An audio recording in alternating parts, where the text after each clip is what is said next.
I'm sure at this point you're used to seeing almost every single YouTube video with a speaker wearing one of these wireless microphones. I mean, they're great, they're small, they clip on, they can be put anywhere, and why would anybody want the quality to sound like this? It's very noisy, it's very loud, it's a lot easier to isolate a microphone here.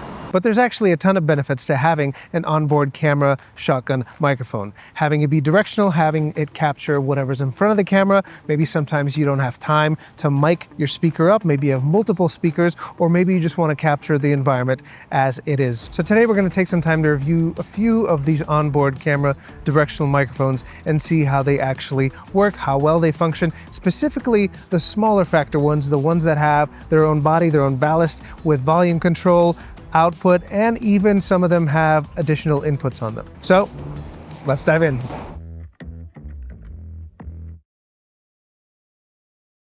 The first time I picked up a Fujifilm camera was when another photographer at a community event handed me theirs and said, just try it.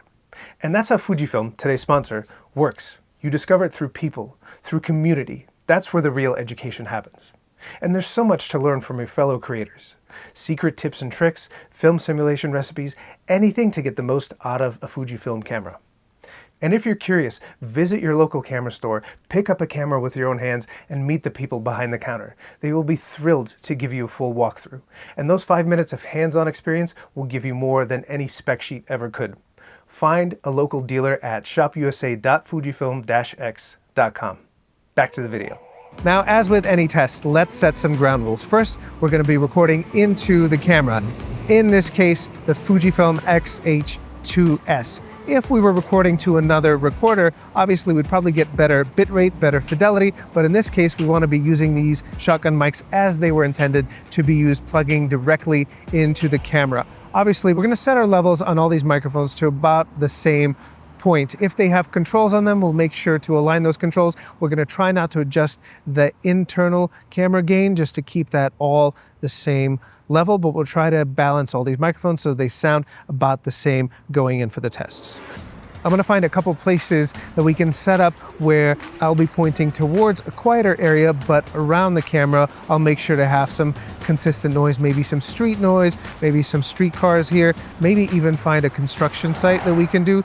The more constant the noise that we have, the better I think we can judge how well these microphones do with isolating the peripheral sound. One thing to point out, all of these microphones have extra functions that are available on the body. We have low cut, we have gain offset, we even have compression on one of them, but my goal is to get them as close to one another as possible. So I want to leave all those functions off. Even if all the microphones have low cut, each low cut is going to be sounding slightly different. So there's no way to control that because the buttons are kind of set in two functions, low cut at 75, low cut at 150, but we don't know how much that low cut is, how steep that is. So my goal is to leave all those off for this test and see how close we can get each mic to sounding to one another in the field.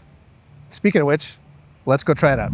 All right, so we're here kind of in a busy area of Portland, and I figure what better way to test it than with actual traffic and people moving around. I'm gonna find a few spots to see if I can point this camera to where we can kind of point away from the traffic to see how much it actually isolates the sound on this, and hopefully we'll see some good results from here. Let me find a pretty good intersection here and we'll run through it, and also probably test it at like, you know, super close, maybe like 5 feet, then maybe again 15 feet, and then again at like 30 feet. And I'll make sure to normalize the audio so you can really see the comparison of how much sound it picks up in terms of ambient sound versus how much of my voice it picks up. So let's give it a try. All right, as you can see, we're at a pretty busy intersection here near Oregon Convention Center here in Portland. We're gonna test some mics. We're gonna test them a few feet away, then about 15 feet away, then about 30 feet away. We'll see, and we'll amplify the signal as it goes with each. So this is Saramonic V-Mic 5 Pro. Testing 1, 2, 3. Testing 1, 2, 3. The fish twisted and turned on the hook. Testing 1, 2, 3. The fish twisted and turned on the hook. Testing 1, 2, 3. Next up, Audio-Technica ATV SG1. About 5 feet away. Testing 1, 2, 3. The fish twisted and turned on the hook. 1, 2, 3. 1, 2, 3. Testing 1, 2, 3. The fish twisted and turned on the hook. Next up, Rode VideoMic NTG. Testing 1, 2, 3. Testing 1, 2, 3. The fish twisted and turned on the hook. Testing 1, 2, 3.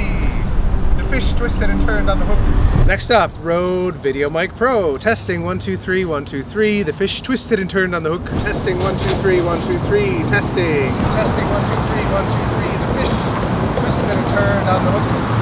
1, 2, 3. For posterity, here is our studio setting. So minimal noise. This is in my office. Obviously, there's a little bit of hum from servers. Maybe the HVAC is on right now, but overall pretty quiet, pretty controlled. We're going to test most of the microphones here. We currently don't have access to Audio-Technica ATV SG1, but it's been in line pretty similar to Saramonic VMic 5 Pro, which is what we're on right now.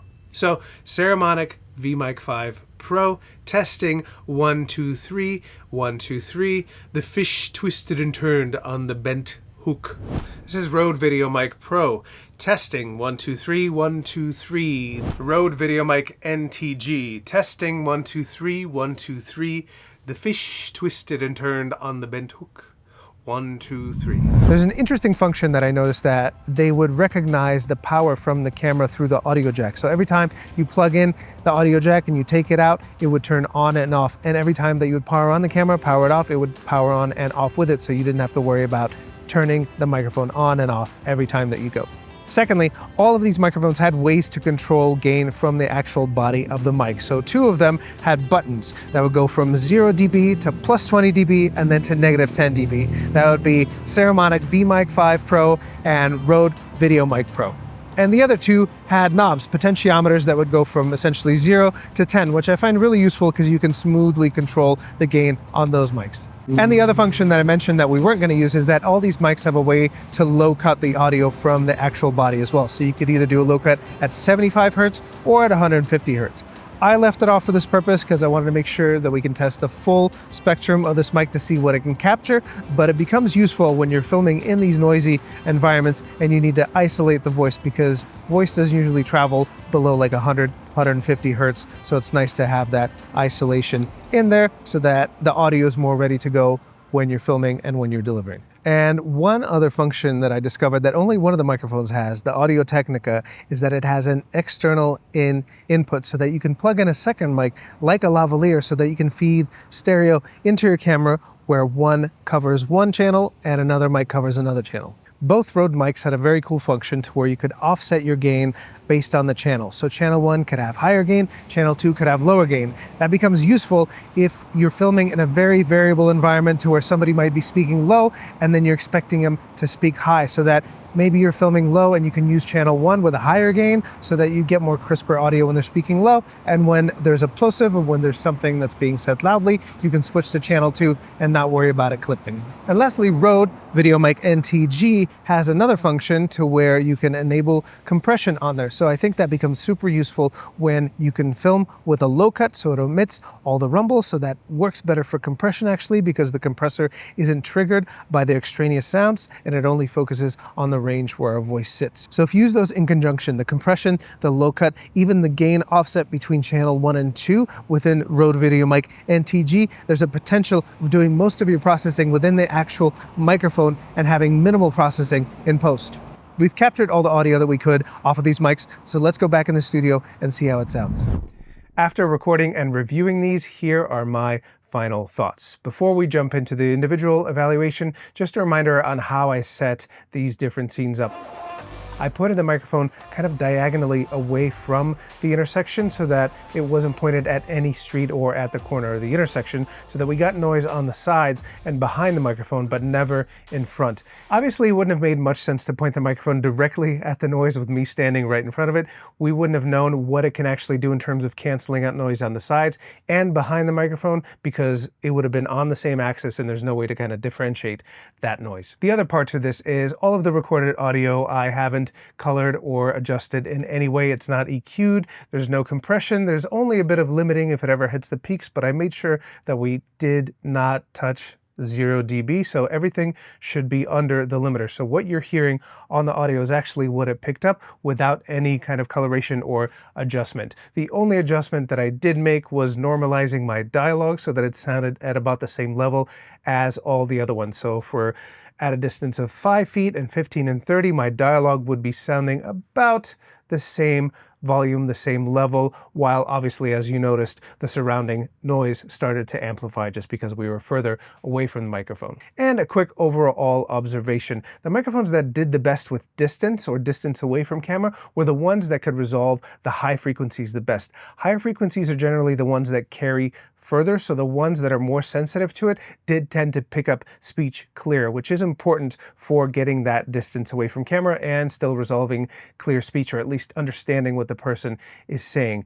Maybe we're sacrificing some of the lows and mids in that range, but those were the ones that did the best. Among those, which were very similar actually, is Saramonic V-Mic 5 Pro and Audio-Technica ATV SG1, both from 5 feet away, from 15 feet away, all the way up to 30. Obviously, there was a ton of noise happening at 30, but because those high frequencies were crisp, you could still tell what I was saying, even though it wasn't the most pleasant audio to listen to. Now, hearing those microphones very close to camera, you can kind of start to tell that it's missing some of the mids and the bass in there. Obviously, you know, you can play with EQ, but that's the first thing that I noticed on those microphones. Rode VideoMic NTG also had pretty crisp highs, pretty present in front of the camera, but it did have a little bit of trouble picking up a little further away from camera. I noticed that the sound tended to get lost a little more. Obviously, we weren't testing in a perfectly isolated room environment to where we could reproduce and we can make the constant noise happen. There was different variables of noise happening, but that is something that I noticed about that microphone, is that it didn't reach as far.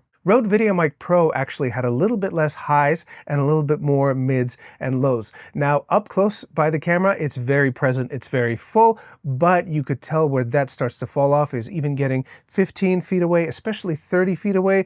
You could tell that it was harder to hear me speak because the highs were not coming through as much, so it did have a little bit of trouble at further distances. Overall, I think all of these microphones are very much usable as onboard shotgun microphones to be feeding audio directly into your camera. They all performed very well, especially up close to the camera. The audio was resolved great. You could hear speech clearly.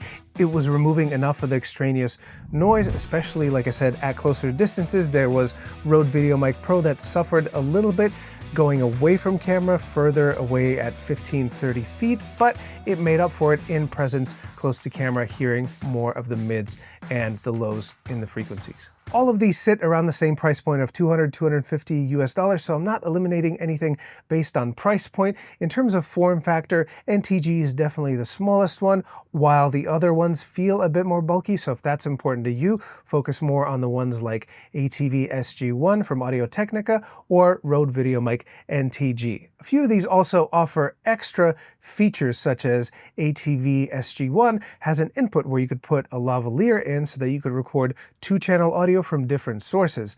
The Rode microphones have a way to offset the audio, so you're getting higher gain on one channel, lower gain on the other, and VideoMic NTG even has a compressor built in. So if those features are important to you, consider those. But all these mics work great overall. I say pick the ones that have the best features that you need, the best size that you need, and go from there. That about does it. Thank you so much for watching and for listening.